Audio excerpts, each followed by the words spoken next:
योगी है तो भरोसा है, ये कौन कह रहा है? पिछले दिनों ये तस्वीरें मैंने आपको दिखाई थी। उत्तर प्रदेश में एक दलित युवक की पीट पीट कर हत्या कर दी गई। उसके बाद बहुत सियासत हुई, बहुत हंगामा हुआ कि दलित उत्तर प्रदेश में सुरक्षित नहीं है। इस पर अखिलेश यादव ने भी सवाल उठाए, राहुल गांधी ने भी सवाल उठाए। कांग्रेस के अध्यक्ष खुद परिवार से मिलने रायबरेली पहुंचे। अगली तस्वीर में आपको दिखाऊं, अजय राय पहुंचे थे। दलित जिस शख्स की पीट पीट कर हत्या हुई उसके पिता से मिले थे। लेकिन अब पीड़ित की पत्नी पहुंची है, यानी जिस दलित की रायबरेली में हत्या हुई उसकी पत्नी सीएम योगी आदित्यनाथ से मिली और मिलने के बाद योगी पर भरोसा जताया है। रायबरेली में दलित की हत्या हुई तो विपक्ष हमलावर हो गया। योगी को निशाने पर लेने के लिए राहुल अखिलेश में हो लग गई, लेकिन पीड़ित को भी योगी पर भरोसा है। परिवार ने कह दिया बाबा ही इंसाफ करेंगे। इस एक बयान ने योगी विरोधियों को चट कर दिया। इंसाफ के तराजू में बाबा का पलड़ा भारी कर दिया है। योगी आदित्यनाथ से पीड़ित की पत्नी मिली है, क्या कुछ कह रही है और योगी ने उनके लिए क्या किया है। यूपी के रायबरेली में एक दलित शख्स की हत्या हुई और भीड़ ने उसे बेरहमी से पीट पीट कर मौत के घाट उतार दिया था। मरने से पहले हरिओम वाल्मीकि ने राहुल गांधी का नाम लिया। हरिओम की मौत के बाद राहुल अखिलेश ने सरकार की इसे नाकामी बताया, लेकिन योगी ने सियासत के बजाय एक्शन पर फोकस किया। योगी की पुलिस ने मुख्य आरोपी का एनकाउंटर कर दिया। इस मामले में करीब 12 आरोपियों को गिरफ्तार किया गया है, जिसके बाद मृतक की पत्नी और बच्चे सीएम योगी से मिलने पहुंचे। वो तस्वीर आप देख रहे हैं, पत्नी और बेटी बैठी। योगी ने सख्त कार्रवाई कर पीड़ित को इंसाफ का भरोसा दिया। मृतक की पत्नी को स्थायी नौकरी और आवास भी मिलेगा। हरिओम के घर और परिवार की सुरक्षा में 24 घंटे पुलिस तैनात है।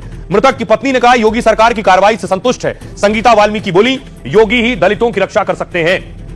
अब एक और लड़ाई जो बिहार में, जिसका जिक्र मैंने कल भी आपसे किया था कि बिहार के राघोपुर की लड़ाई क्या सबसे बड़ी होने वाली है।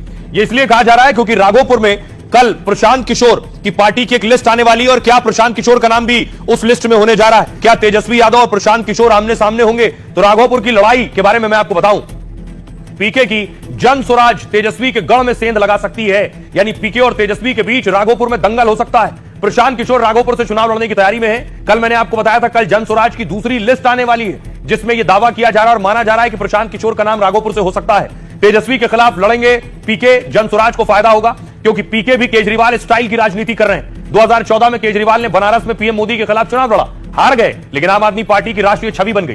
पीके भी तेजस्वी से भिड़कर जन स्वराज को फायदा पहुंचाना चाहते हैं। राघोपुर विधानसभा सीट बिहार के वैशाली जिले में।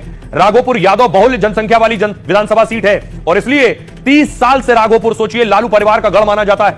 1995 में लालू यादव ने पहली बार यहां से चुनाव लड़कर जीता। तब लालू के लिए उदय नारायण उर्फ भोला राय ने सीट छोड़ दी थी राघोपुर की। भोला राय 1980 से 1995 तक लगातार यहां से विधायक रहे।